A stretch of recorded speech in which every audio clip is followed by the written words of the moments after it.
Sa ngalan ng Ama, ng Anak at ng Espiritu Santo. Amen. Sumainyo ang Panginoon. At sumayo rin. Mga kapatid, dalawa lang naman ang pwede nating pagpilian sa buhay. Ang magmahal o hindi magmahal. Ang gumawa ng mabuti o gumawa ng masama. Ang ipakita ang liwanag na binigay ng Diyos sa atin o manatili tayo sa dilim. Pagdasal natin sa banal na misang ito, bigyan tayo ng karunungan ng Diyos. Palaging piliin ang tama at mabuti. Sa mga napakaraming beses na kung saan alam natin ang tama, pero palagi pa rin natin pinipili ang mali at masama. Sa mga pagkakataon na kung saan pwede naman tayong maging mabuti at magmahal sa iba, pero pinipili pa rin natin, nasaktan natin sila. At sa paraan na ito, nasasaktan din tayo. Aminin natin ang ating mga pagkukulang sa Diyos at sa ating kapwa. Tayo magpakumbaba para makita tayo muli, karapat dapat makatanggap sa mga banal na misteryo. Inaamin ko Sa makapangyarihang Diyos at sa inyo mga kapatid, dalubha akong nagkasala sa isip, sa salita, sa gawa at sa aking pagkukulang. Kaya isinasamo ko sa mahal na Birheng Maria, sa lahat ng mga anghel at mga banal, at sa inyo mga kapatid, na ako'y panalangin sa Panginoong ating Diyos. kaawaan tayo ng makapangyarihang Diyos, patawarin tayo sa ating mga kasalanan, at patnubayan tayo sa buhay na walang hanggan. Amen. Panginoon, kaawaan mo kami. Panginoon, kaawaan mo kami. Kristo, kaawaan mo kami. Kristo, kaawaan mo kami. Panginoon, kaawaan mo kami. Panginoon, kaawaan mo kami. Manalangin tayo. Ama naming makapangyarihan, ang iyong pinakadakilang magagawa ay magpatawad. At ang iyong laging pinapakita ay pagkahabag. Padaluyin mo sa aming walang humpay ang kagandang loob mong sa amin inilaan. Upang sa pagkakamit namin sa pangako mong bigay, kami gawin mong kasalo sa iyong ipagkakaloob mo sa kalangitan. Sa pamagitan ni Jesucristo kasama ng Espiritu Santo, magpa sa walang hanggan. Amen.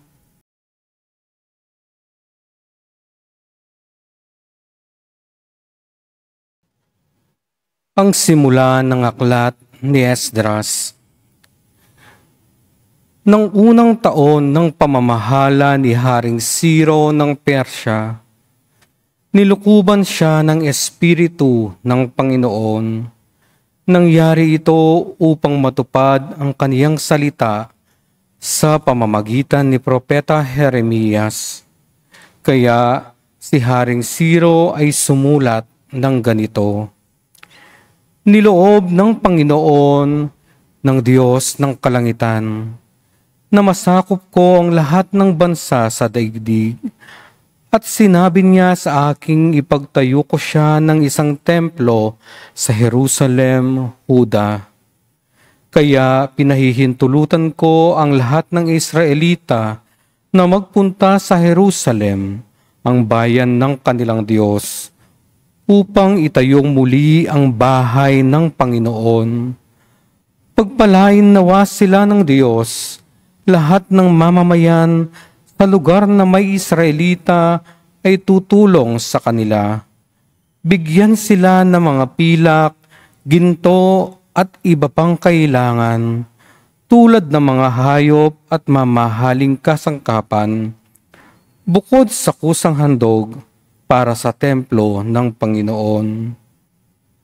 Tumugon naman sa panawagang iyon ang mga puno ng sambahayan ng mga lipi ni Huda at Benjamin, ang mga saserdote at mga Levita, at lahat ng napukaw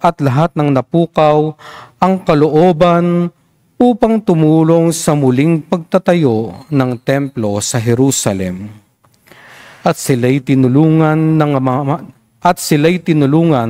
ng mga mamamayan sa lupaing tinitirhan nila. Binigyan sila ng mga pilak at ginto. Binigyan din sila ng mga hayop at mamahaling kasangkapan bukod sa kusang handog nila. Ang salita ng Diyos. Salamat sa Diyos. Gawa ng Diyos ay dakila, kaya tayo'y natutuwa. Gawa ng Diyos ay dakila, kaya tayo'y natutuwa. Nang lingapin tayo ng Diyos at sa Siyon ay ibalik, ang nangyaring kasaysay ay parang isang panaginip. Lahat tayo ay natuwa, masasayang nagsiawit. Gawa ng Diyos ay dakila, kaya tayo'y natutuwa. Ang sabi ng mga bansang nagmamasid sa paligid, ang ginawa ng Diyos nila ay dakila, anong rikit? Dakila ngang masasabi, pambihira ang ginawa, kaya naman kami ngayon, kagalakay di kawasa. Gawa ng Diyos ay dakila, kaya tayo'y natutuwa. Yaong mga nagsihayong dalay binhi na nanangis, ay aawit na may galak, dalay ani pagbalik. Gawa ng Diyos ay dakila, kaya tayo'y natutuwa.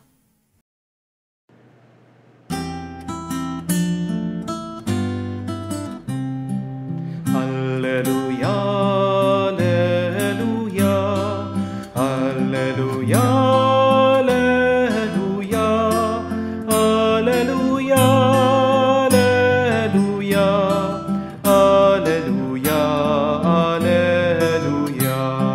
alleluia, alleluia, alleluia, alleluia, alleluia.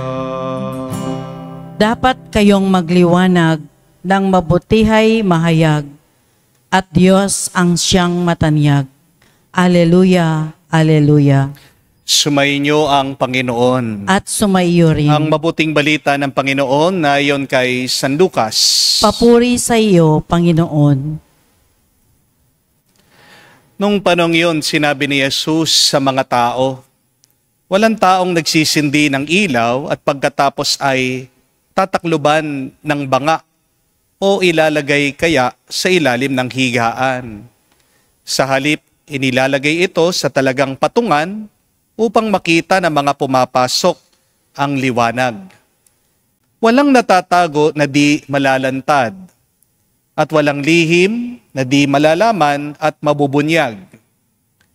Kaya pagbutihin ninyo ang iyong pakikinig, sapagkat ang mayroon ay bibigyan pa, ngunit ang wala ay aalisan pati ng inaakala niyang nasa kanya.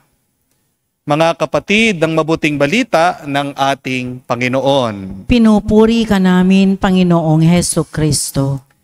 Magandang araw po muli sa inyong lahat. Magandang araw po, Father. Why would anyone stop being good? Or using the image of the gospel, we asked, why would anyone hide their light?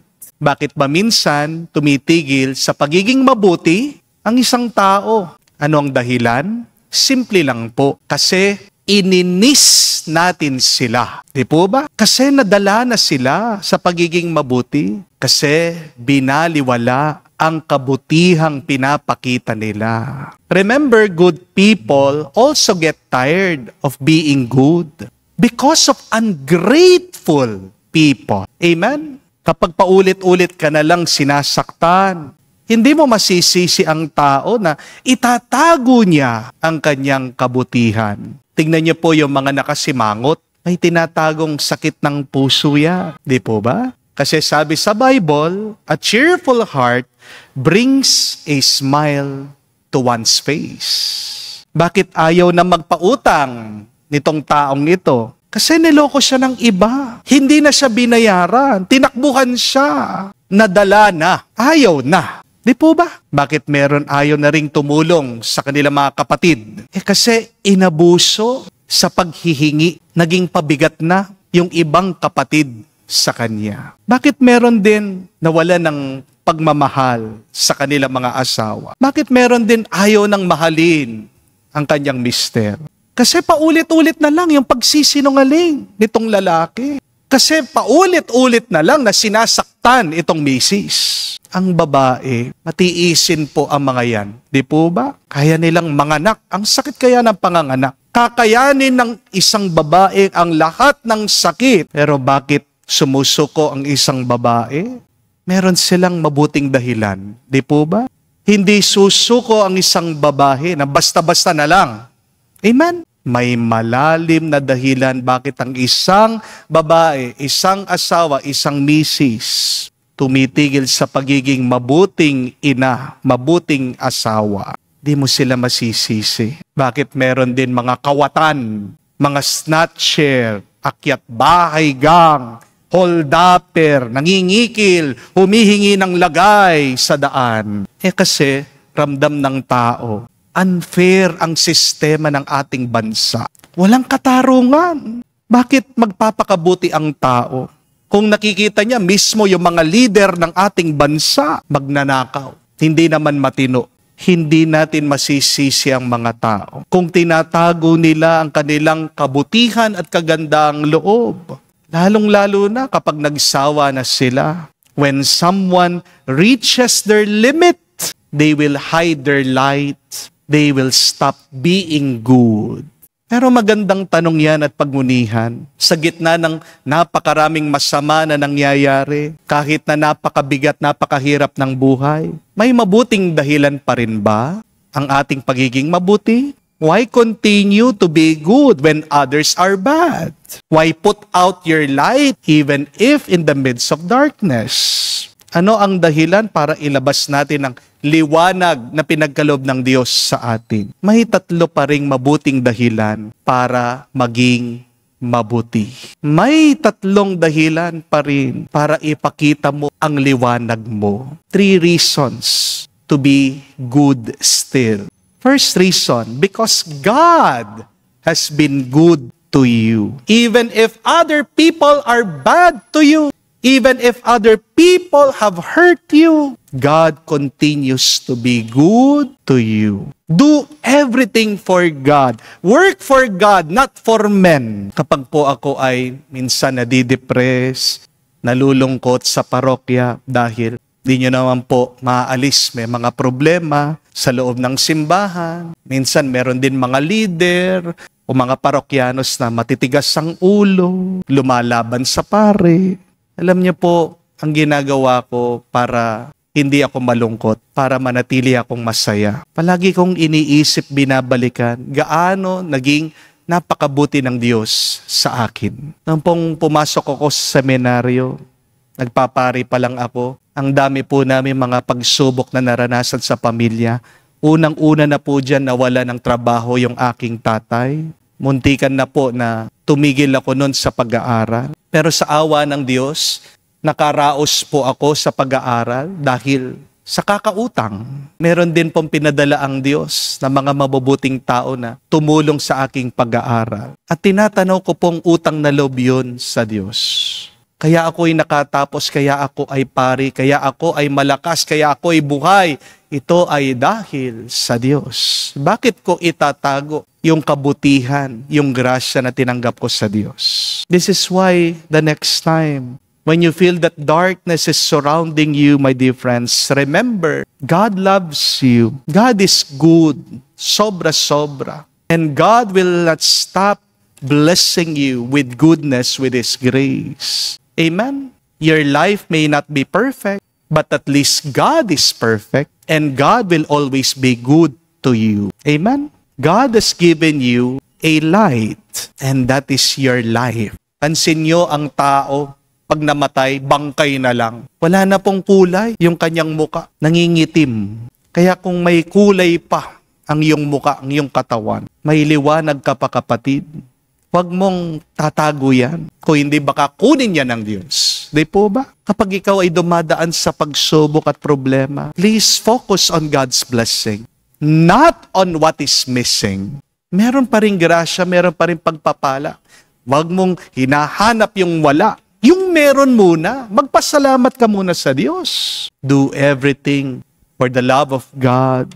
Let your light shine in the darkness of your life. But second reason to be good is that when you do good, you grow and bear much fruit. Sa pagiging mabuti mo, kapatid, magiging mabunga ka. Ang sabi po sa Biblia, that wicked men do not prosper. Sabi pa nga po sa Ecclesiastes, chapter 8, verse 13, hindi daw humahaba ang buhay ng mga masasama. Kahit na nahihirapan ka ngayon, piliin mo na maging mabuti. Bakit? Kasi may bunga palagi ang kabutihang ginagawa mo. Pag mong iisipin na yung mga gumagawa ng masama, hindi mapaparusahan. There is always a consequence on the actions that we do. Sa pagtatanim po, may ginagawa po sila sa mga bagong halaman para daw po mas mabilis silang tumubo at mamunga. Pinuputol po nila yung mga bagong tubong dahon o kaya mga sanga. Ang tawag po nila dito ay udlot. Pinuputol yung sanga, pinuputol yung mga bagong dahon para mas mabilis tumubo, para maging mas mabunga. Ang ganda po, no? Pakaisipin niyo po, may aral na tinuturo sa atin ito galing sa Diyos. Minsan kailangan maudlot ang plano mo kasi meron pang mas magandang plano na hinahanda at gustong tumubo ng Diyos para sa iyo. Hindi makakapasok ang plano ng Diyos kung palagi mong pinipilit yung iyong plano. Di po ba? Remember, kahit na masakit yan ang daan at paraan ng Diyos para tumubo, para dumami ang blessing at grasya niya sa buhay mo. Remember that a sign that you will succeed in life is your experience of great suffering. The greater your pain, the greater your success. Di po ba? Yan ang makikita nyo sa krus ng ating Panginoon. Grabing pagdurusa, pero grabe naman ang kaligtasan. So use your pain as your strength. Tignan niyo po mga halaman, kahit madumi ang tubig, tinatanggap pa rin nila at ginagamit nila para sila'y lumaki. Remember that, plants grow even with dirty water. Kaya nga mga kapatid, manatili kang maging mabuti kahit na sa iyong masamang karanasan. Kasi yan ang pinapadala ng Diyos, tulong ng Diyos sa iyo para lumago pa ang iyong pagkatao. God allows you to experience these pains and bad things so that you will be transformed to the person of who you should become. Di ba hindi ka naman makakakita ng liwanag kung maliwanag na? Para makita mo ang liwanag, kailangan madilim muna. Magpasalamat ka pa rin, kapatid, sa kadiliman ng iyong buhay. Kasi diyan nakikita ang iyong kabutihan at ang iyong kagandahan ng loob. But third and last, be good still, even if you are suffering, because you are inspiring people. Tandaan niyo po yan. Saint Teresa of Lisieux once said, beautifully, suffering gladly borne for others convert more people than sermons. Kung gusto mong mapagbago yung ibang tao, wag mo lang silang pangangaralan, sasabihan. Magtiis ka ang tapat. Magtiis ka at manatili kang maging mabuti sa iyong pagtitiis. Kapatid, hindi mo alam, meron ka na pagbabagong tao, may napapalakas ka ng loob. Dahil nakikita nila ang iyong pagtsatsaga sa hirap. Dahil nakikita nila na tapat ka sa iyong pagpapakabuti. Kaya nga, ang pinakamahalagang turo ng ating Panginoong Jesucristo, wala po doon sa templo, kaya naman sa sinagoga. Ang pinakamahalaga, pinakamagandang turo ni Jesus, alam niyo kung saan niyo makikita? Sa bundok ng Kalbaryo. Kaya nga sabi po ni San Maximilian Kolbe, the cross is the school of love. Ang krus ay ang paaralan ng pag-ibig. Tinuturo sa atin ang tunay na pag-ibig ay hindi lang po sa pamamagitan ng mga matatamis na salita o sa pamamagitan ng magaan na damdamin.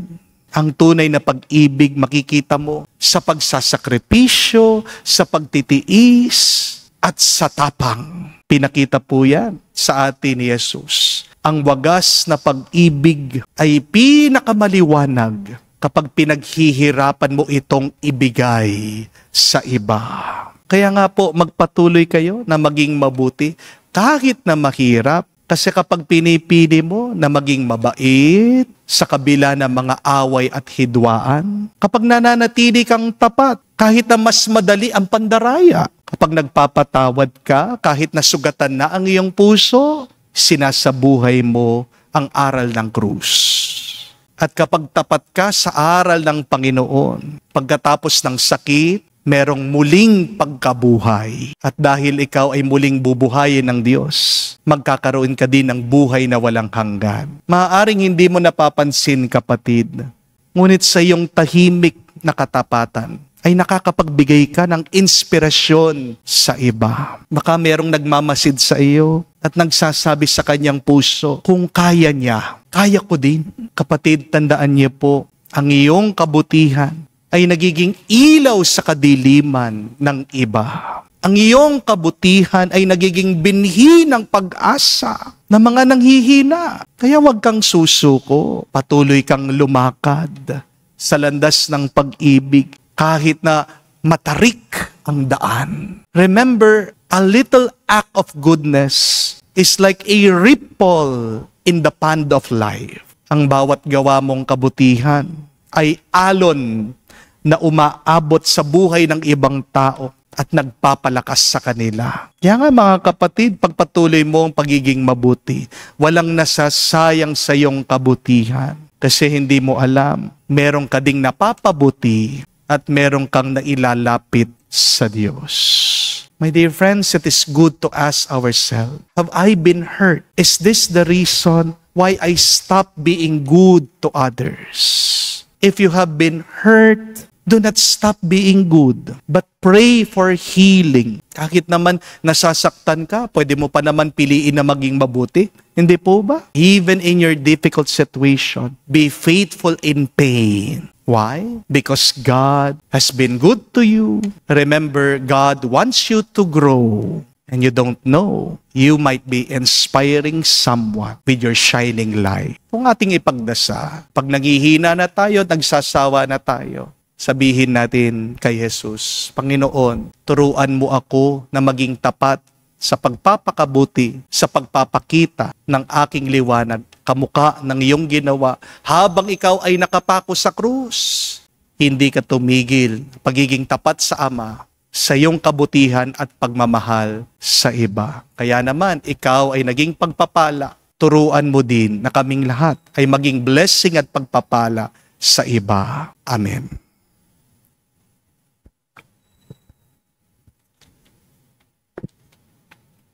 Manalangin tayo sa Diyos Ama upang magdulot sa lahat ng pag-asa at kapayapaan ang liwanag ng kanyang anak na si Hesus Kristo. Ating sabihin, Panginoon, dinggin mo kami. Panginoon, dinggin mo kami. Ang bayan ng Diyos naway maging isang tulad ng dakilang ilaw na nagliliwanag sa kadiliman sa pamamagitan ng kanilang pagtatatag ng isang higit na mabuting daigdig. Manalangin tayo sa Panginoon. Panginoon, dinggin mo kami. Ang mga pinuno ng ating bansa naway makapagdala ng sinag ng pag-asa sa mga nagdurusa sa pamamagitan ng pagbibigay ng katarungan sa mga inaapi at dangal sa bawat tao. Manalangin tayo sa Panginoon. Panginoon, dinggin mo kami. Ang mga magulang naway maging tulad ng liwanag sa taluktok ng bundok na gumagabay sa kanilang mga anak sa pag-ibig ng Diyos sa pamamagitan ng kanilang huwarang buhay. Manalangin tayo sa Panginoon. Panginoon, dinggin mo kami. Sa katahimikan po ng ating puso, sabihin natin, banggitin natin sa Diyos ang ating mga personal na pangangailangan. Diyos Ama, bigyan mo kami ng bagong kamulatan at kalakasan upang aming maitalaga ang paglilingkod namin sa kapwa at maging ilawan kaming nagliliwanag sa kanila. Hinihiling namin ito sa ngalan ni Kristo, aming Panginoon. Amen.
Manalangin kayo mga kapatid, para ng ating mga paghahain ay kalugdan ng Diyos, amang makapangyarihan. Tanggapin nawa ng Panginoon itong paghahain sa iyong mga kamay, sa kapurihan niya at karangalan, sa ating kapakinabangan at sa buong sambayanan niyang banal. Ama naming lumikha, maawain mong kalugdan ang mga alay ng iyong sambayanan, upang ang mga pinapahayag namin na may pananampalatayang matibay, ay aming tanggapin sa banal na pakikinabang.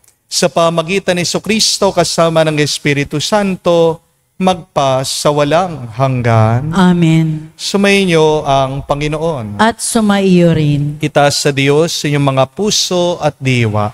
Itinaas na namin sa Panginoon. Pasalamatan natin ang Panginoong ating Diyos. Marapat na siya ay pasalamatan. Ama naming makapangyarihan, tunay nga marapat ikaw ang aming pasalamatan sa pamagitan ni Jesucristo na aming Panginoon.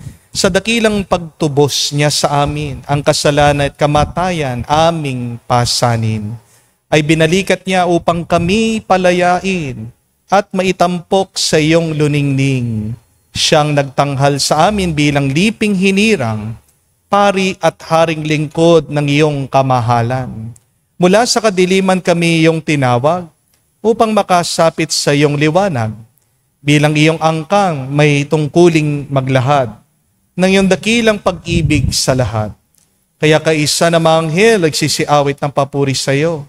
Nang walang humpay sa kalangitan kami nagbubunyi sa iyong kadakilaan.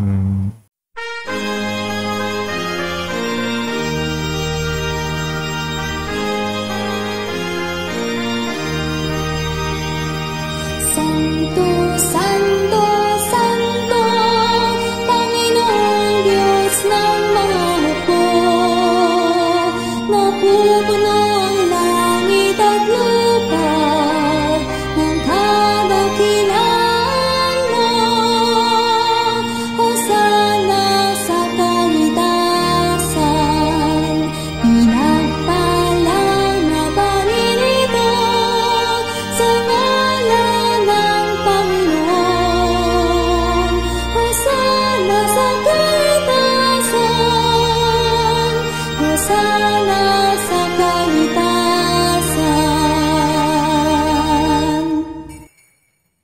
Ama naming banal, ikaw ang bukal ng tanang kabanalan.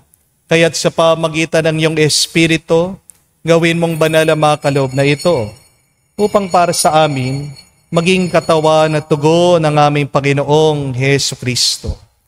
Bago niya pinagtiis ang kusang loob na maging handog, hinawakan niyang tinapay, pinasalamatan kanya, pinaghati-hati niya iyon, inabot sa kanya malagad at sinabi, tanggapin ninyong lahat ito at kanin. Ito ang aking katawan na ihahandog para sa inyo.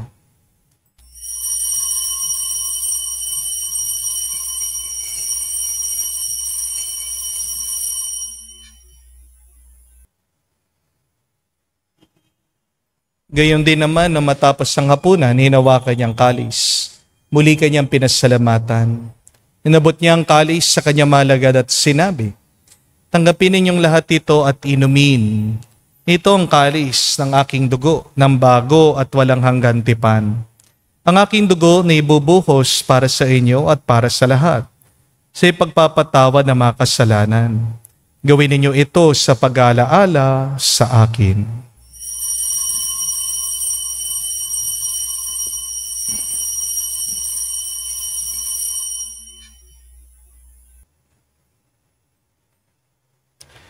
Ang misteryo ng pananampalataya.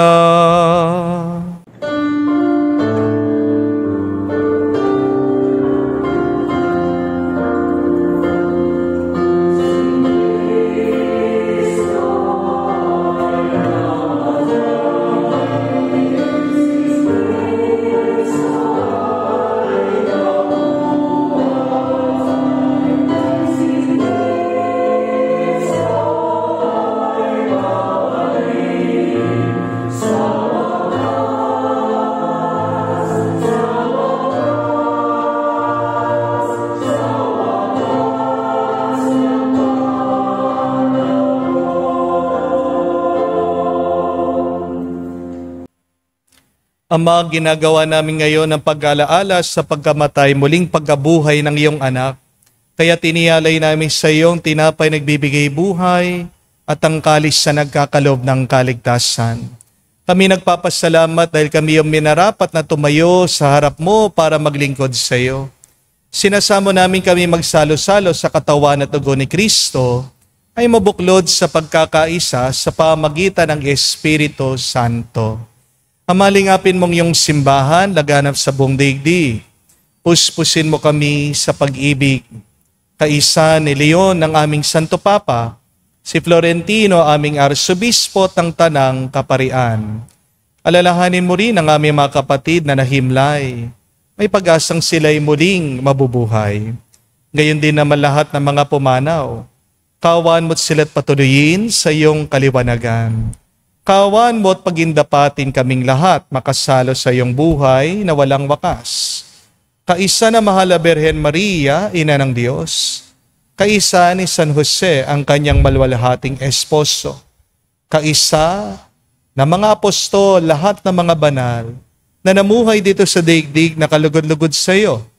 May pagdiwang nawa namin ang pagpupuri sa ikararangal mo sa pamagitan ng iyong anak aming Panginoong Hesu Kristo.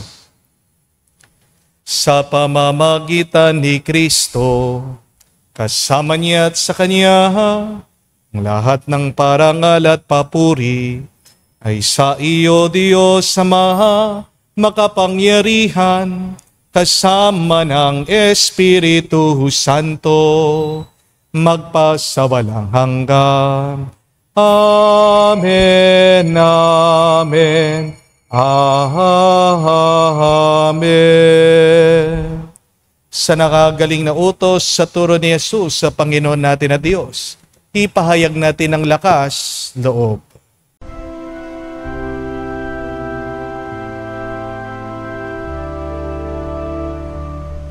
Ama namin, sumasalangit ka, sambahin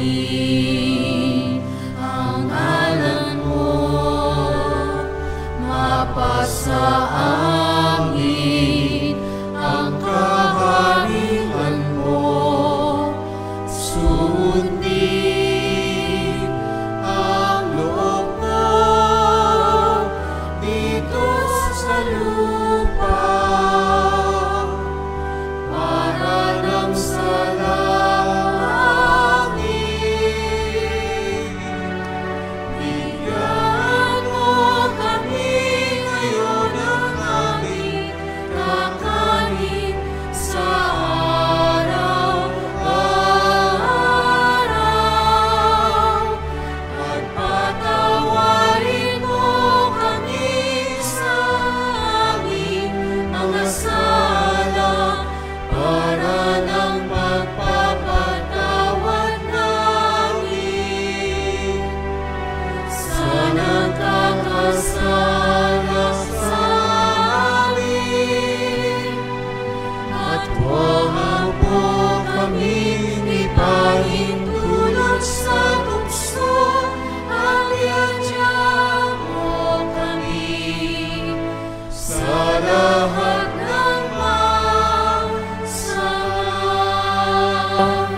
Hinihiling namin kami, Diyos, sa lahat na masama, pagkalooban ng kapayapaan araw-araw, ligtas sa kasalanan, ilayo sa lahat ng kapahamakan, samantalang aming pinanabikan ang dakilang araw ng pagpapahayag ng tagapagligtas naming si Heso Kristo. Sapagkat iyo ang kaharian at ang kapangyarihan at ang kapurihan, magpakailanman. Amen. Panginoong Yesu Kristo, sinabi mo sa mga apostol, kapayapaan ang iniiwan ko sa inyo, ang aking kapayapaan, binibigay ko sa inyo. Tunghayan mo ang aming pananampalataya at huwag ang aming pagkakasala. Pagkalooban mo kami ng kapayapaan at pagkakaisa, ayon sa iyong kalooban, kasama ng Espiritu Santo, magpa sa walang hanggan. Amen. Kapayapaan ng Panginoon ay laging sumainyo. At sumaiyo rin. Magbigayan po tayo ng kapayapaan sa bawat isa. Peace with you po. Kapayapaan po sa inyong lahat.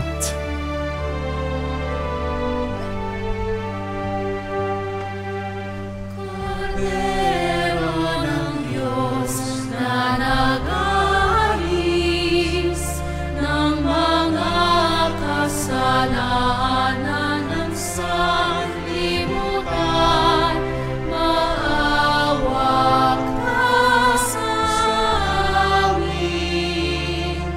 Maawa ka sa amin. Kordero ng Diyos na nag-aalis ng mga kasalanan ng sanlibutan, maawa ka sa amin. Maawa ka sa amin. Kordero ng Diyos na nag-aalis ng mga kasalanan ng sanlibutan, ipagkaloob mo sa amin ang kapayapaan.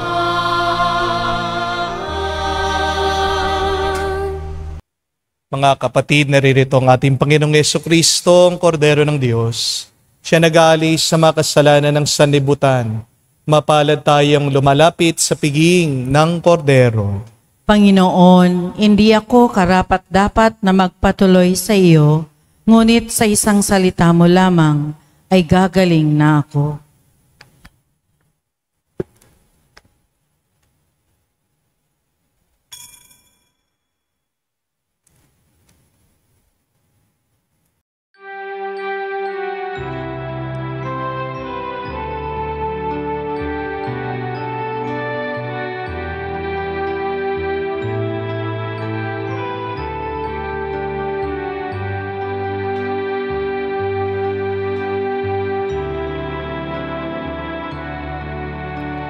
Alam mong pagkatao ko, wala akong matatago. Alam mong aking isipan, alam mo ang lahat ng ginagawa ko, O Diyos.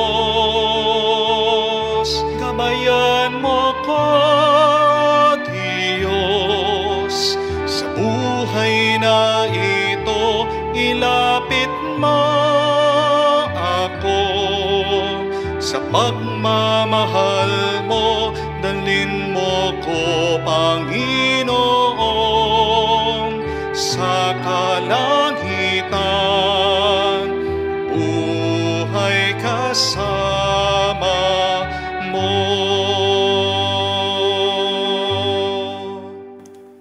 Manalangin tayo. Ama naming mapagmahal, kaming pinagsalo mo sa banal na pakikinabang, ay patuloy mong kaawaan at tulungan, upang ang aming tinanggap ay siya namang umiral sa pamumuhay namin sa araw-araw. Bunga ng iyong pagtubos na aming pinagdiriwang, sa pamagitan ng Jesucristo kasama ng Espiritu Santo, magpa sa walang hanggan. Amen. Tatlong paalaala para pagpatuloy po natin ang kabutihan na tinanim ng Diyos sa ating mga kalooban. Una, dahil nananatili pa rin mabuti ang Diyos sa iyo. Kahit na ano pang problema o pagsubok na iyong kinahaharapan, kapatid, yung buhay ka lang, napakalaking grasya niyan. Buksan mo ang mga mata mo. Baka hindi mo nakikita na meron pang mga ibang blessing o pagpapala na pinagkakalob ang Diyos sa iyo. Be good because God is always good to you. Pero pangalawa, maging mabuti ka kasi diyan ka magiging mas mabunga. Yung liwanag inalis sa pagkatakip kasi hindi yun yung tamang pwesto niya. Kung ikaw din ay inaalis sa isang sitwasyon, nahihirapan ka kasi naninibago ka, tanggapin mo pa rin yan. Kasi mas maganda ang plano ng Diyos para sa iyo. Pero pangatlo, maging mabuti ka pa rin kasi merong ibang taong nakatingin sa iyo. Hindi mo alam may napapalakas ka ng loob. With your goodness, you might be inspiring somebody.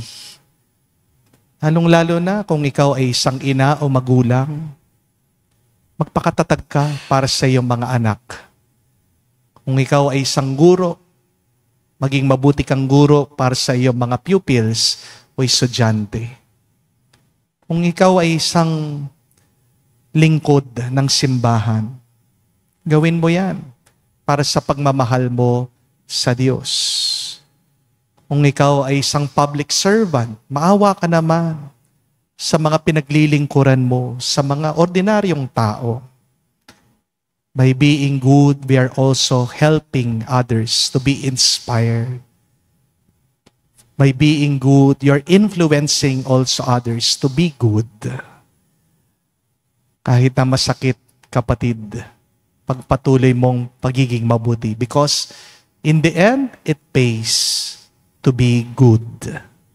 Sumainyo ang Panginoon. At sumayo rin. At kayo'y basbasan ng Diyos, makapangyarihan sa lahat, sa ngalan ng Ama, ng Anak, ng Espiritu Santo. Amen. Ang ating misa ay natapos na. Humayo kayo sa kapayapaan ni Kristo. Salamat sa Diyos.